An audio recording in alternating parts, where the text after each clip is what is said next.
Spinal compression fracture এটা এক ধরনের মেরুদণ্ডের হাড় ভাঙা। ইউজুয়ালি আমাদের যে জাংশনাল আমরা বলি, জাংশনগুলো কোমরের মেরুদণ্ডে ঘাড়, তারপরে আমাদের বুক এবং পেছনের মেরুদণ্ডের অংশগুলো, এগুলো জাংশনাল জায়গাগুলোতে যখন একটা রোগী পড়ে যায় সেক্ষেত্রে দেখা যায় যে যারা ইয়ং মানুষ থাকে অনেক বেশি আঘাতে তাদের ক্ষেত্রে হাড় ভেঙে যায়, আর যারা বয়স্ক মানুষ থাকে তাদের অল্প আঘাতে হাড়টা ভেঙে যায়।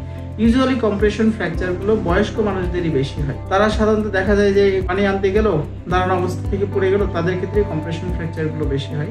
ইউজুয়ালি কম্প্রেশন ফ্র্যাকচার যদি পেশেন্ট হাত পা ঠিকঠাক নাড়াতে পারে এবং অন্য কোনো নিউরোলজিক্যাল প্রবলেম না থাকে, সেক্ষেত্রে আমরা বলি যে আপনি 1 মাস রেস্টে থাকেন। 1 মাস রেস্ট অর্থাৎ আপনার যে দৈনন্দিন কাজগুলো সেগুলো আপনি চেষ্টা করেন বিছানায় করার জন্য, যেমন খাওয়া দাওয়া বলেন বা অন্যান্য কাজগুলো, সেগুলো আপনি বিছানায় করেন। 1 মাস পর থেকে আপনি কিছু আমাদের বেল্ট আছে, সে বেল্ট বা ব্রেস যেটাই হোক সেটা পরে আপনি আস্তে আস্তে বিছানা ছেড়ে উঠুন। আপনার যে দৈনন্দিন কাজগুলো সেগুলো আপনি করতে থাকুন।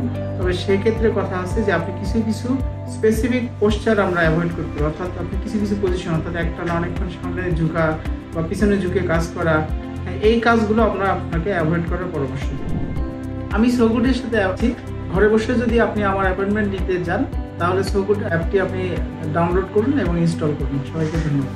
So good, so good.